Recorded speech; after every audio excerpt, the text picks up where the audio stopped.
Welcome to a gorgeous day on planet Earth, and it always makes me excited when there is sun in my world. I am your host, Danny Rocco, and it's another day of Dose of Did You Know, where inspiring, intriguing, unique individuals come to talk about love and life and how it brought them to where they are today. And with me is John, all the way from somewhere on the West Coast. We don't really know.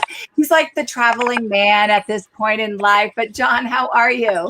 Hey, what's going on? I'm doing good. I'm somewhere on the West Coast for sure. We're going into Santa Barbara today, so we're all over the place.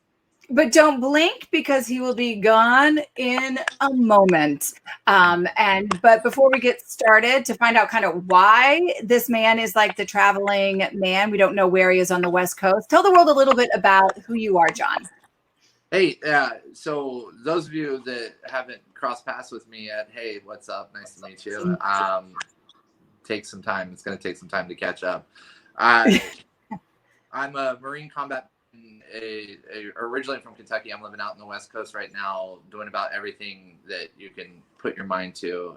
Is kind of how I live life. I'm a professional firefighter in the city of Palo Alto, as well as a professional musician under Sony Music at this point in my career. And I think we're talking because of what I've done most recently, which happened this year in January. In 2016, and this is something that typically I talk about because I'm an advocate for veteran suicide. I lost my own brother to suicide. So I've been in the music industry doing some really big things. I've had songs actually about the loss of my brother that charted in the DRT, they charted in iTunes. I've been a top 200 artist multiple times at this point. And I hadn't felt like I'd done enough. So I decided to strap up my boots and do something that was a little unprecedented, because I intended to show the world what it looks like from the other end of suicide, how it feels as a family member, what it felt like to lose my brother. Yeah. So in a 28-day period in January to February, I hiked on January 13th, the day I lost my brother. I hiked from Palo Alto, California to San Diego. That's 630 miles in total. We had some long days, but every day was at least 22 miles a day for the 22 veteran suicides a day. Yeah. We shot a film. We got together and put together a pretty amazing film crew with awesome producers. And we are currently still doing that right now. That's why I'm out traveling the coast. I took a little time off to get down because we met so many people out on this hike. That's the thing, and we can get into that. But the fire service was unbelievable. The veteran community was unbelievable. And we met these people that would come out and everyone was ready to share their story and talk. So what we're doing right now is we're getting back out and filming these people and getting a little bit of their life so that we can put this into what we intend to be a docu-series. And that'll be coming out like next year. But right now we're in production and hitting it hard. I'm going to backtrack a little bit. Like, what made you feel like you are not doing enough? What was it in your heart? Were you just so sad and still broken that you actually physically needed to do something, like put your body in motion? And this is how you chose what you chose? On the exterior, my brother wasn't sick. He was my best friend. He was an amazing person. He was a police officer for 20 years. He was, for most of my life, my hero. He would have done something this amazing too. I think it's in our personality that we don't want to quit. I think that in reality, I learned this out on the hike. I think that's probably what took his life. But he didn't deserve to be gone. These people and these families that are going through this, including my own family personally, they don't deserve to be sitting here now mourning and wishing for these loved ones to be there. And I wanted to show people what that felt like to hurt. Yeah. And it did. I mean, I know I sent you a clip, which we'll have a clip coming out in the next week or so that we're going to drop on 22 and use social media. But I could barely walk through a lot of that. I ended up badly injured. My feet were really bad, but I never stopped moving. And I never stopped moving because I had an amazing group of people around me. And that's kind of the lesson that was learned was it's okay to ask for help. It's okay. If I explain this story, it kind of gets me to where I think maybe our family stubbornness was that created who we were, that created the problem. Our father is a Vietnam veteran and this stubborn animal that eventually passed years later. But so I was on the hike and I was carrying a 22 kilo pack to start. These are my rules. I made it up, by the way. I'm like, I'm just going to go 22 miles a day with a 22 kilo pack. 6 months of training was not enough. It was plenty enough physically, like my cardio and everything was great. But you don't realize that 22 miles after 22 miles after 22 miles, things start to swell, things start to do things they typically wouldn't. I was in a shoe size larger and wider. So things went bad, blistering, all the different itises you could have going on, all these different problems. And we were struggling to make it. We had one day that we actually stopped on our way down here at this crazy oil field where all this happened. And we're like, oh my God. Yeah. But we had one day where ultimately we started this day. I'm already in miserable pain. I'm already struggling. The ground itself, like the road, is all beat up and like gnarly. So it's just smashed in your feet every step you take. Yeah. It turned out that day turned out being like an 11-hour day. We're finishing at night, 10 o'clock, 11 o'clock at night. And it was one of those things where I didn't think I was going to be able to finish. I wasn't going to be able to finish. And the crew came out and everybody, and I had another Marine that hiked with me, my best friend Shannon. He did almost the entire hike with me. But the whole crew came out and pushed me to the end. You know, like we made it to the finish line. My DP William Condon had parked his car like ahead with the lights on so we could see it because we're in the middle of nowhere. So I realized then that I was going to have to take the pack off. And it destroyed me. It totally destroyed me that I had to take my burden off of my back. That I was the one that had to carry that burden. That was mine. That was my brother inside there. That was my, family's problems. That was my post-traumatic stress from the war. That was my post-traumatic stress from the fire service. Those were my problems. You don't get them. And I had to remove that from my back. That was tough. That was embarrassing. That was hard. And I think I realized in that moment when I did ask for help, and we changed our whole thing to share the weight. That became what the hike was about. Yeah. We had a guy yesterday that we interviewed that got emotional when he started talking about carrying my pack, because he had an opportunity to take my burden and carry it. Yeah, that is actually, when you think about it, I'm listening to you. That is what we all want, right? That's what we all preach and pray for, that reach out, let me carry what you can't carry in those moments.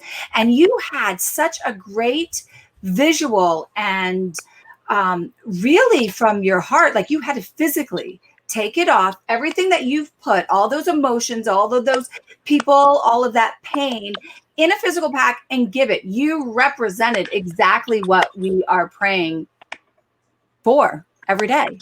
Yeah, and it's like, to everyone out there, like, watch your ego. Your ego's a monster, and this whole other person that's telling you, no, you got this, you're okay, you're good, you're fine.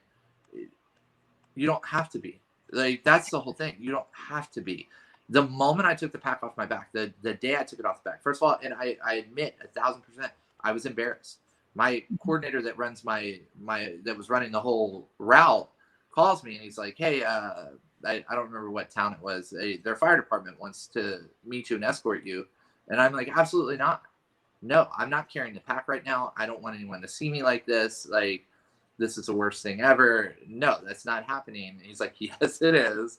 We're going to meet this fire department. We're going to do that. so I was embarrassed, and that's how I think a lot of people feel when they need to ask for help or they get to that spot. I've been sober for a lot of years. This isn't like for 5 years now, I'm fully sober.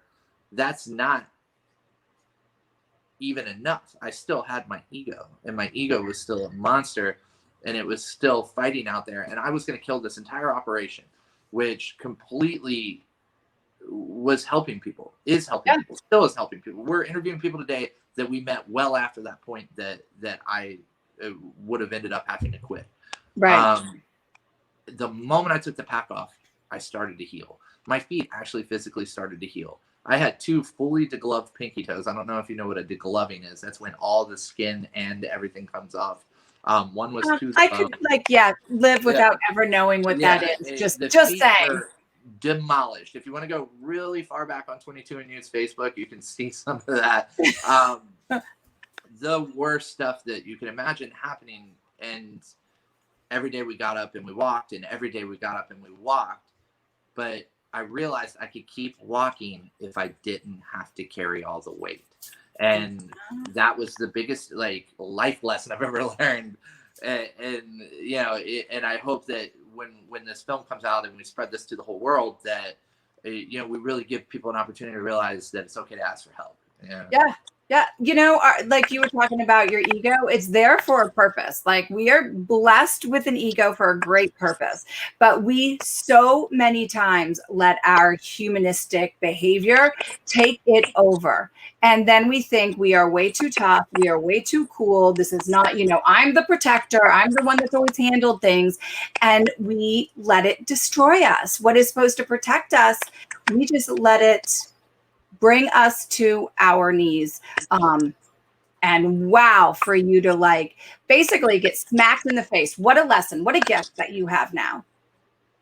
Yeah. It was the best thing that could have ever happened, and I just wish that my brother could have seen this moment and been there, because he'd still be here. Yeah, I believe that 100%. Or if he would have been the guy doing what I was doing, to realize that the choices he made were probably just stubbornness, and he could have gotten help, and he could have moved forward. And that's the only thing. And I hate to look backwards. I'm not a backwards looking kind of person. If you can't tell, I move forward really fast. But that's the one thing that if you're sitting on your couch right now and you're debating hurting yourself or even just feeling depressed, know that it's okay. Know that it's okay to say, hey, I'm not doing okay. Yeah. But you know what? You're giving such a life for those that have passed. You're helping he's still alive through what you're doing. And all of those people that you've met along the way, those people who the lives that they've lost also are now coming back, being able to be honored in a way, in such a tragic way, but in a great way at the same time. I mean, you must, so you feel do you feel now that it's fulfilled? Maybe you're going to keep going and keep building, but you have at least kind of made your mark. You've come to terms. You want to know something interesting about it? Obviously, I don't feel like I'm done. I have a ton of stuff to do. I'm recording an album right now that is actually the soundtrack to the film. I wrote some of it after and some of it prior, but so I'm recording the whole soundtrack to the film right now as well. So I in no way feel like I'm done, because I know the reach that I can get and the things that I do when I work like I work. I don't feel the stress anymore. That's the interesting part, is I don't feel nervous to do certain things anymore, or feel like time is ticking and I have so much more to do. I remember giving myself a shelf life at some point. Well, by this age, you got to do this. By this, that's ridiculous. There's no time in my life anymore, except for the times I need to show up and be at the fire department, right? But otherwise, it's I've been able to live in my family world and enjoy that more, because I'm not constantly thinking about what I need to be doing to greater my cause. So the stress is gone. So in reality, a lot has changed in the me before and the me after, because I was a total stress case going into this hike, just preparing it and building it, and every new song that I made, it like in my mind, this had to be the one that was going to blow it through the roof. And and now it probably will be, because I'm much calmer about the whole situation. But yeah, Isn't it funny when you like when you let go of a burden, or you let go of control, how things just, how peaceful you are, and how yeah. things just start happening? The most complicated thing is to leave it to the universe, right? And Yeah. once you do, everything falls into place. So. It's like, why didn't I learn this earlier? Well, we're given the lessons repeatedly until we learn them. When in this journey did you have this aha moment of that? Of like, I don't okay, think I feel good. that wasn't right away. I honestly, and this is something for anyone that does anything great. Remember, there's consequences. When I got back, I was the most depressed I'd ever been in my life. It was a crazy fall off. Because you got to think, in this like, in reality, we had fire engines following us for 28 days, singing our praises. And then you get home and you're alone. You're with your family, but you're alone. Mm-hmm. My family was with me most of the hike anyway, so it was like we were always together. But you get back and that's not happening anymore. And you may go do a TV thing, or you may, answer phone calls and do interviews, but ultimately, what you were doing that was so powerful and so strong, you stopped that energy. Yeah. So it took a little bit to recover from that. I've done a lot of reading, a lot of meditating, and all of that. And I think as we started to actually get out and working, because coronavirus hit, it was already happening in January, but everything didn't shut down until March. We finally decided, we don't care. We're going to go out and we're going to work.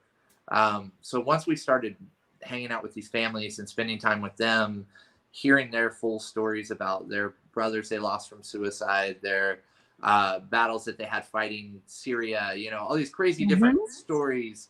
I think it kind of clicked, it clicked that, we're doing something incredible right now. We're doing something that's not in any ordinary circle, right? Right. Why do I need to feel stress about something so amazing? This is unbelievable. My brother, sorry to call you out, bro. My brother has been sober since I went back to Kentucky and filmed there. We went back, we filmed my whole family, just to get my brother's side, or my brother that we lost, his story. But my other brother has now gone sober and has been sober for several months since we went back and saw him. Wow. It's things like that are happening. Yeah. You can't deny it, how awesome this is before it's even released.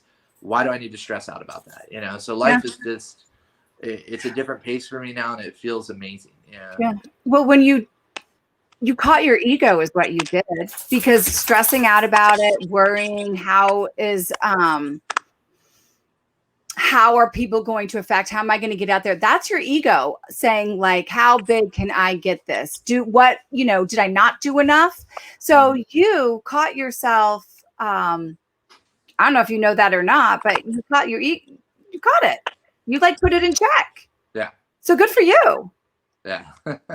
Well, that's the whole thing. I mean, I can't, at this point, I hiked 630 miles in 28 days. I don't need an ego check anymore. I'm good. Like, all the super fit guys at work, they're like, John, nice belly. I'm like, whatever, you're going to do my hike. They're like, no.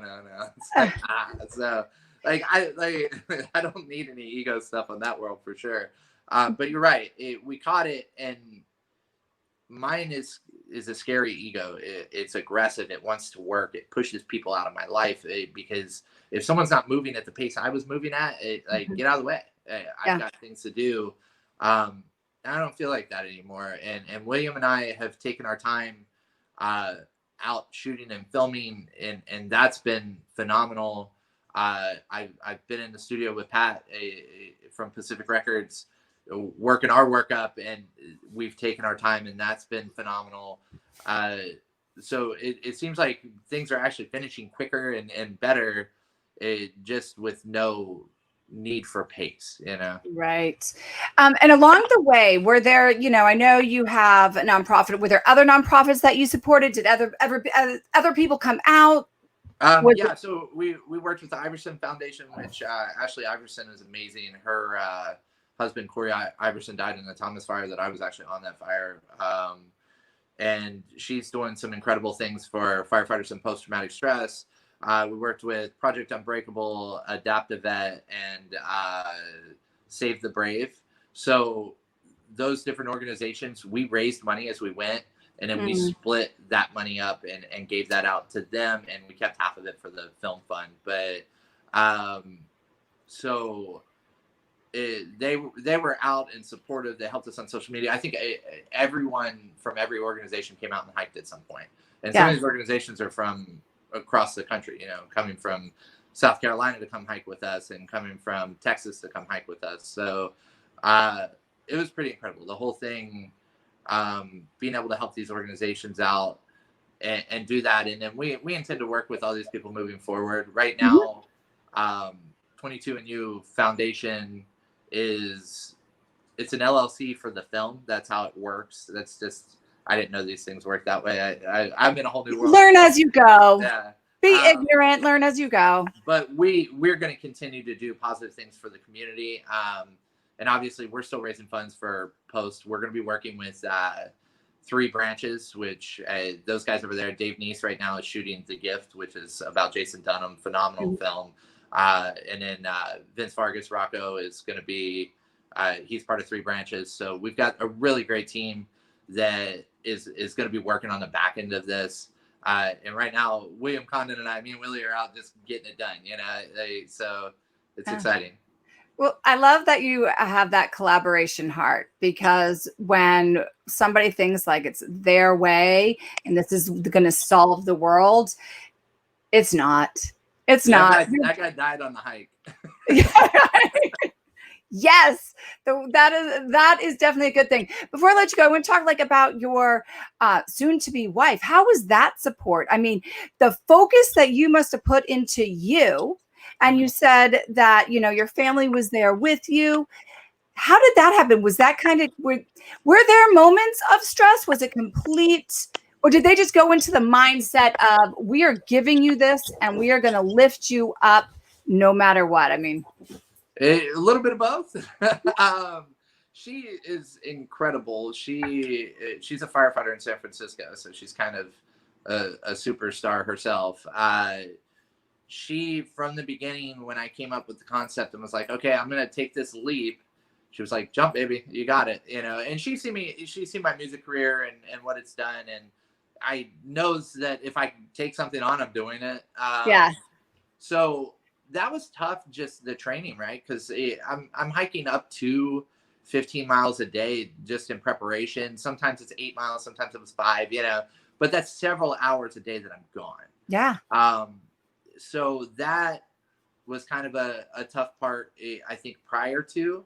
And then when we got on the hike, we had this plan that she was going to be, you know, at home with the dogs and all this was going to be like that. And by day 4, I'm like, my feet are already busted. I'm already in a bad spot. Things weren't going exactly how we wanted it to go logistically. So she came in and was there and did not leave. She took off of work, and she became like the person that kept me alive at night, because I quit every single night in my head. Every single night I quit. I would get out of the bathtub. I wouldn't be able to walk back to the bed. She would have to carry me back. So luckily she's a big, strong firefighter, you know?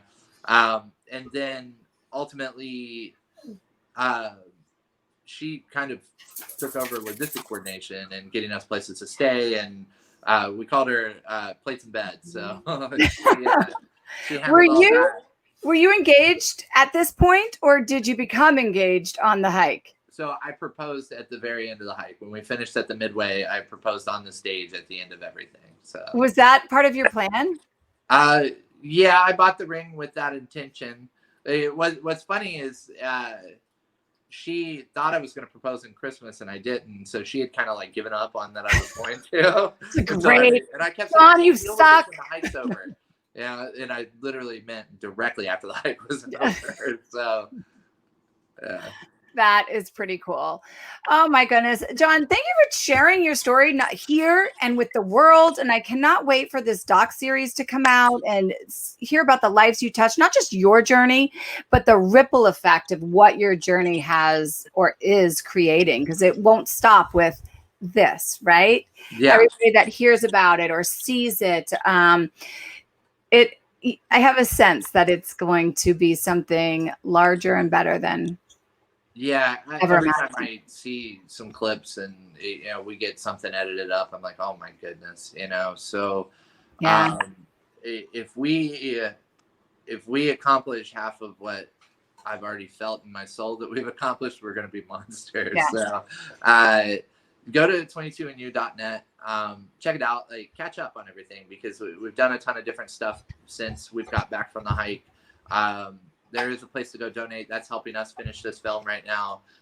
We're going to be looking at investors and doing all that, but right now we're just slow money fundraising, not even trying at the moment. But and then John Preston Music. If you go on Spotify, iTunes, YouTube, like we have some amazing. If you're following the veteran community, we have amazing videos. I've went and shot videos on like the set of American Sniper and done some really cool pieces for amazing rock and roll music. So if you guys want to come and join that force too, please come be a part of that and support that. I'm just going to keep putting content out and I'm going to keep doing what I can to save every life every day. I said this a million times over, but in my 9 years in the fire service, have saved 2 lives. Specifically, actually, they are alive now when they were dead when I got there. Of those 2, one of those comes and has dinner with me. I cook for his kids. Like, yeah, it's an amazing experience. Since I've started a music career, I have an inbox full of people that say, I heard your song and I didn't take my life that night. If you think that you can do something, if you think that you can make a noise that can be loud enough to be heard to help others, don't be afraid to take that step. I spent years not playing music and I feared it forever because I came from somewhere where that wasn't common. Take the step forward and do what you can to put your imprint, because you are just as capable as any other person. I come from a small town in Kentucky. I grew up with way under the poverty level, and here we are today, doing incredible things to help other people. And that's just us doing it, So you have an opportunity to spread the word with love, do it, Yeah. Yeah. Oh, John, you're amazing. You're just multi-level of you, just giving multi-levels of your heart and all these different gifts that you were blessed with. Before I let you go, wherever it is that you're going to go today, on whatever adventure that you have coming up within these next 24 hours, I ask you to answer this with the first thing that comes to your heart. Do not read into it or think too much about it. But in this moment right now, John, what does love mean to you? What is what? Love. It's energy, man. It's the real energy. That's the reality. I was on the hike. I never loved anything more than I loved every single person I met. And we had one of the guys like, he was on our crew. You barely know me. You can't love me. I'm like, man, I love you so much right now. And that's the thing. Love is the good energy. If we let that other stuff in our subconscious that brings all the dirty stuff in, that taints our love. Put as much love out as you can. That's right. It taints our love and it's not our reality. That's just the way it is. And before I let you go, I have to tell you, Andrew Farr, my big man from Tennessee, is like, he owes you breakfast. So I don't know what that is, but you've got a breakfast coming the next time you're in Nashville. Together out in my hometown in California not that long ago. Actually, I came to him with the idea of the hike. That was when I first was coming up with the idea. Really? Because Andrew works with Reverend Warriors and does a bunch of stuff with them. So I actually was like, hey, meet me out here if you're in town. I want to talk about this. And then he was encouraging. He was like, you should totally do this. So yeah, he can give me breakfast if he wants. He doesn't owe me anything. He does. Apparently it's in writing for the world to see. There is no take backs at this moment. But yeah, Andrew's a man with a big heart also. So that was fun. I'm glad you guys know each other. John, have a great day. And for everybody else out there that is watching, remember, as always, love hard, love pure, and love proactive. Until next time, take care.